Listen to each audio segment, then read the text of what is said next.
Hello ladies and gentlemen, my name is Exalted One and welcome back to Heroes University. In today's video, it has been a little while between, but this one in particular, I wanted to take the time to try and figure out how best to explain it because it's such a huge part of this game and MOBAs in general. So I wanted to break it down in multiple ways, use many examples, and trying to get all of that together in a coherent way took a little bit of time. Now, the topic that took all that time is going to be positioning. Now, positioning is the common term for where your hero is located on the map or where you are in a particular team fight. Now, both of those can make or break your success in a given match.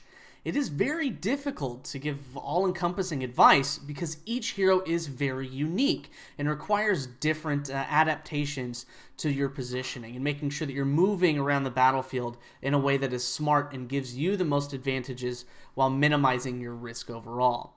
Now, you must constantly be thinking about where you are on the map and where you are in relation to both your team and the enemy team. Now, positioning is one of the most difficult parts of learning a MOBA, and in particular, Heroes of the Storm, because there's so many team fights. The maps are usually more condensed than a typical MOBA. You're moving around more frequently. There's objectives, camps that you move all around the map most frequently, or more frequently than a lot of other MOBAs. So it's very important to make sure that you have some of the basic understandings of positioning while you get used to where you're moving around. Especially for newer players, some of these tips that we're going to cover today and some of the positioning is going to be very, very important and help you succeed immensely when you first get into the Nexus. Alright, today we're going to break it down into two different parts. First of which is map positioning. Now in general, that's the idea of where you're located or where you're standing during the laning phase of the game, and understanding where the enemy team may be as well, where you're safe on the map, to be able to move, to be able to go to another lane, and to be able to stand to soak experience in your particular lane. Now, the first thing that I want to make sure that we do cover is just a term that I decided to call this, and that's the safety line. And that is, in general, just the imaginary line at any point during a match where it's generally safe to be located. The further away you are from your friendly structures, the riskier you're in a position. Or, as well, the line moves constantly during the match. It can move all over the place depending on what structures are destroyed and where your team is located. And at any given time, if you're standing on the map and you're not sure where you should be, or if you're in a risky situation, you can ask yourself three different questions. One is, where is the enemy team? Are they showing up on the map? Do you know where some of them are located? Or are they all missing, where you need to be aware that you might be killed at any given time? And two would be, what escape options do you have? Do the enemy heroes have any stuns? Do you have any reliable escapes? Can you vault like Vala? Can you dive like Illidan to be able to get away, to be able to sneak off from something? Do you have any kind of reliable escapes at all that you might be able to sneak away from the enemy if they do decide to rotate on you? And the last one is, am I past the safety line? Am I in a position on the map that is risky in comparison to where my structures are and where the enemy structures are? Because at any time, if the enemy can move up on you and flank you completely and surround you, you're in a poor position, and you need to make sure that you can reassess that and adjust your strategy to accommodate that. But if you are past the safety line, and if you find yourself in that situation, is it worth it? Maybe are you on an objective where if you capture that, if you stay for a second longer in that risky situation where you might die, and you very well could die for a very good reason, to make sure that you gain an objective and push that down towards the enemy. That can be a huge impact. But you need to make sure that if you don't know where you are, or if you don't know why you're there, ask those three kind of questions and see if that makes sense. If you can say, I see where the enemy team is, I am here because I need experience for our team, I have escapes because I'm playing on Vala, and I have Vault that I can use, and I'm near a tower, at least enough that I have something on my back that can help me defend or to stay alive. And am I past the safety line? Hopefully the answer is no in most situations, especially if you don't know where all members of the enemy team are. But let's go ahead and take a look at a few different examples on what I actually mean for the safety line, because that terminology just sounds a little bit goofy, but let's try and get a visual to it to try and help you understand. Alright, now we are looking at the base map of Infernal Shrines. It's a little bit shrunken in just to make sure that we can make this look a little bit easier and that you can see things. Now, right in the middle of the map, you can see that there's a little bit of difference between the right side, which is a little bit darker, and the left side, the light. That is the way that the map is built and the aesthetic to it. But it actually gives a very good representation of where the middle of the map is. Now let's take a look right down at the middle line. So this is in general what I mean by a safety line. Now everyone on the darker side, or on, let's say, the red team at the current time being, has their general territory and areas that they can defend much easier, because anyone can come along and move right from, let's say, the top lane wants to move in and someone from the blue team gets out of position right over here. Well, what you can see is that any time anyone from this red side can move in and has multiple options and areas to be able to move down. So the top player could come through this vent here and come right down on top of them, cut off any escape points, and make sure that they are stuck and absolutely screwed because they moved on the wrong side of the map. Now, most matches work out where there's a skirmish right in the middle of the map. And that kind of breaks out and there's some fighting. Sometimes you may or may not secure a kill, and that's fine. Now, what happens if, say, the red team loses this top fort? What happens at that point? The line sways a little bit more. The blue team now has a further control of the top because there are no defenses near the top of the map for the red team. So they are pushed back further and further and further. Now, if you think about it, if someone is again out of position possibly, and they're right here, near the same point that we were just at. Now, the blue, because there's no fortifications up here that we were thinking of. Now, a blue team member could be on the top lane and swamp down and be able to help and protect their allies. The same thing that you can move up closer on this edge towards the middle of the center lane and move up and, again, defend that. So the red team doesn't have that same positional advantage that they did earlier in the game. And when you think about it, if multiple structures, say both the middle and the bottom structure, were both taken as well, it's going to move it further back for the red team, and they're going to be in a tight position. Let's take a look at that. Now, assuming that all of the structures on this red side, on the right side of the screen, were all captured, those tier 1 structures, those forts, and those are what we see again here, here, and here towards the top. If all of those were taken, it means that now the blue team has substantial control of the map. Not only do you have the mercenaries that are both in bottom and near the top here, but you also gain a substantial positioning advantage because the objective is in the middle. It is in a neutral point that is throughout the map. There's also one that's a little bit up here that's out of sight. But you gain a substantial advantage in the objective as well because the enemy team has to push out, be in a more dangerous position than you do if you're on that blue side. Because you're able to move just a little bit away from your structures, or you may still have your healing well available to you. You gain a substantial advantage in that particular lane or during that particular objective.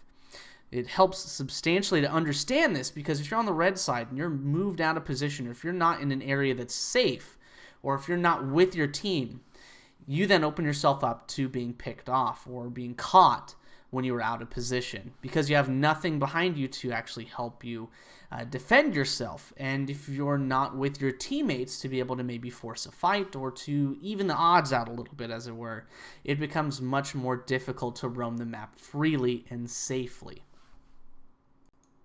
Now, one last example before we'll move on. Assume that the blue side lost their bottom fort and the red team lost their top fort. It would kind of balance out a little bit. So one side has a little bit more of an advantage on one lane, the other on the other side of the map. So it's still balanced, and obviously you would think that 1 for 1 on a fort gains an advantage, and it does. So you have a little bit more pushing power for the red side on bottom lane because they're able to move forward towards the bottom of the map. And the opposite is true for the blue team. They're able to move further up on the top and able to kind of manage the objective that is just a little bit off screen up top. So it does help to understand where you are and to be able to look at the structures and understand where you're safer on the map, where you can safely soak experience from minions that are pushing forward, and when you may need to start asking those 3 questions again for yourself.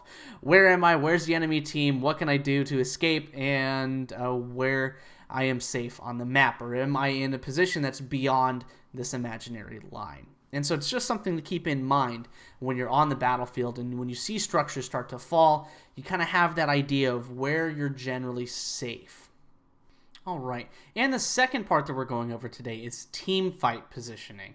So that's really important because most of the battles and wins in the game are determined by team fights. Now, positioning in team fights is really important because they can ebb and flow greatly. Your positioning needs to be constantly changing to help give your team an advantage, or to make sure that you can stay safe while still attacking at all times. You want to get the most out of your hero as possible. You want to get the most out of your abilities, auto attacks, anything that you have in your arsenal as a particular hero. You want to make sure that you can get that on the enemy team, and to do so in a safe way. Now, melee versus ranged is a huge differentiation. Melee, now let's break it down even further. We do have a few other than this as well, including a part on healers, and we'll get to a couple examples of that here in just a moment. Now, tanks are typically, though, up front trying to displace or harass the enemy backline.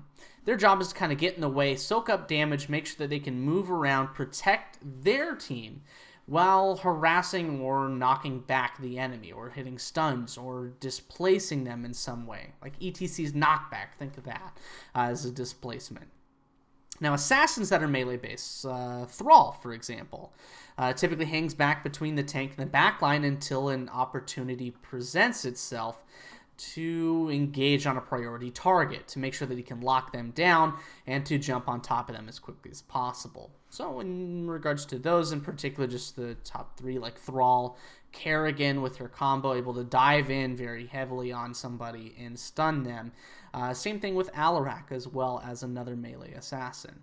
Now, ranged is near the opposite of that. So you think that tank is in the front line, and right behind that is going to be your melee assassin or specialist if you have one. So even Zool can fill that kind of gap as well, because he is a melee and he's not a tank, doesn't have as much sustain necessarily.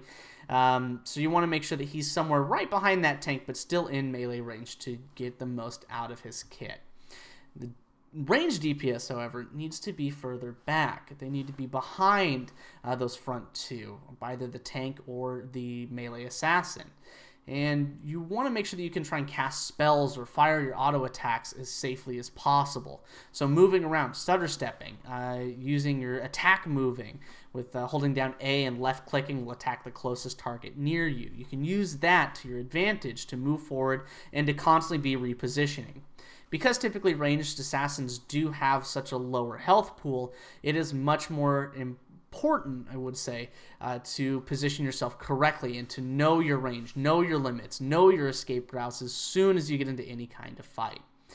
And also, if you don't see an enemy hero on the map or in an area, assume they're hunting you.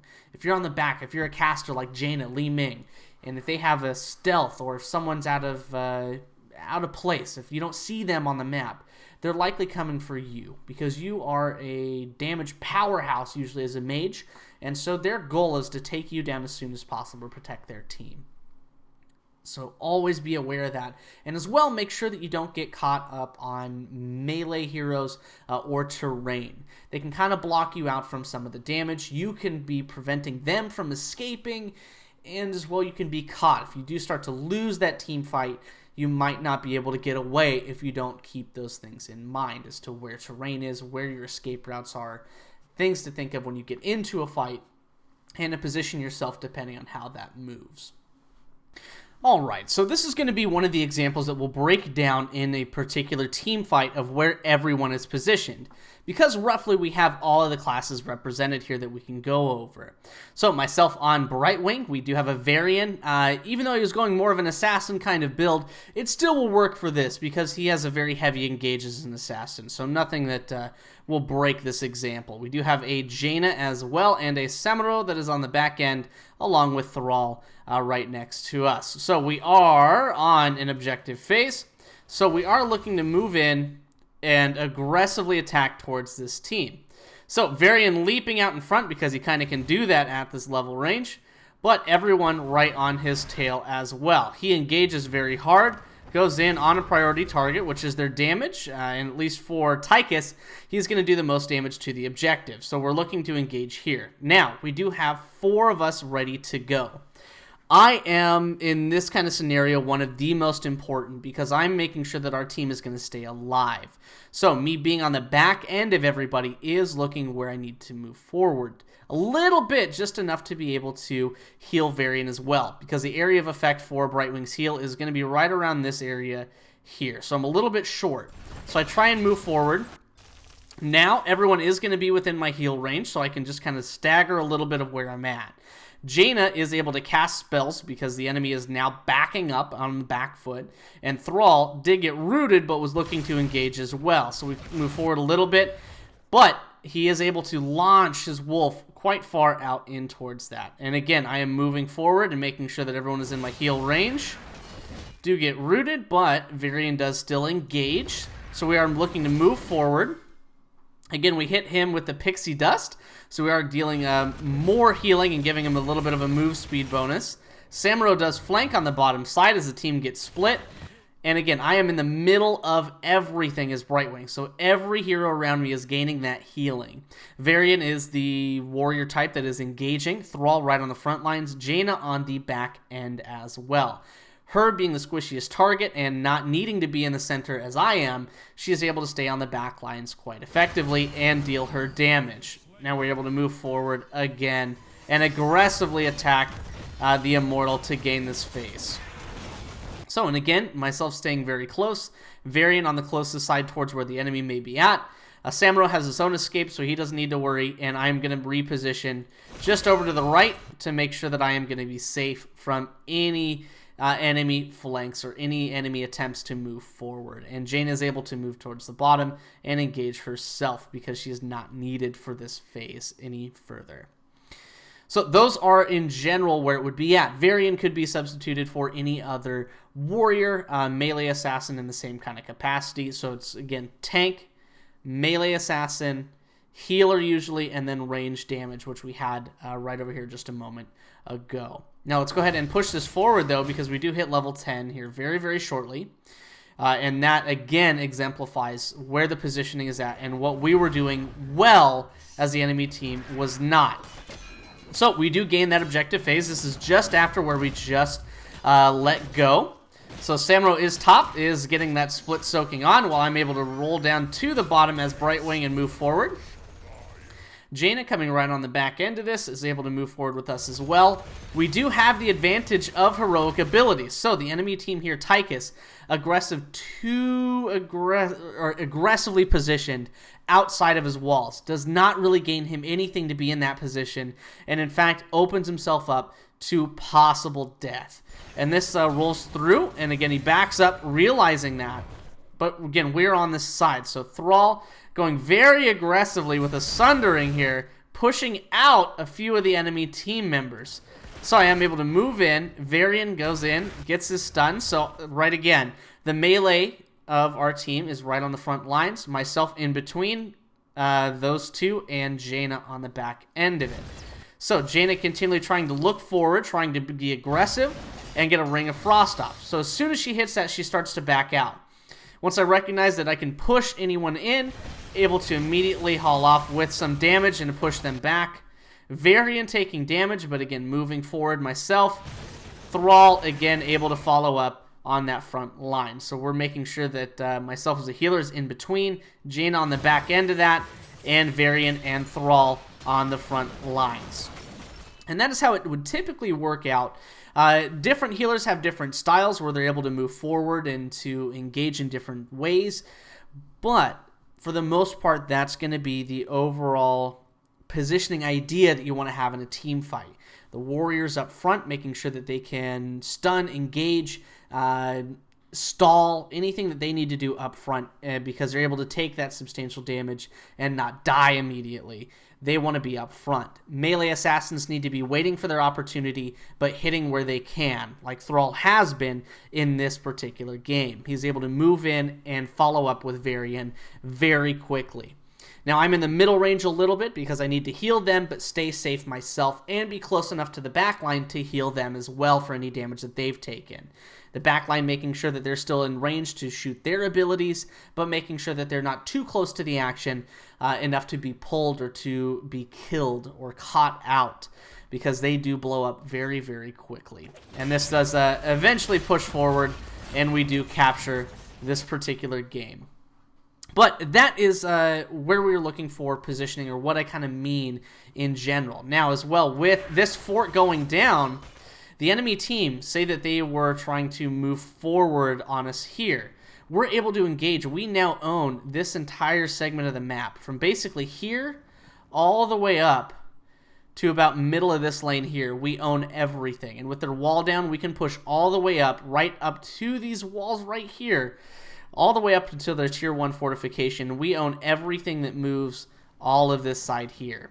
This is getting a little bit close where they still have safety, so that's a little bit risky in this area, but everything else is now red team. We own everything down here. If the enemy team tries to engage here, we're much closer to our own fortifications, so we can back up, have more room, and we can chase much, much further safely.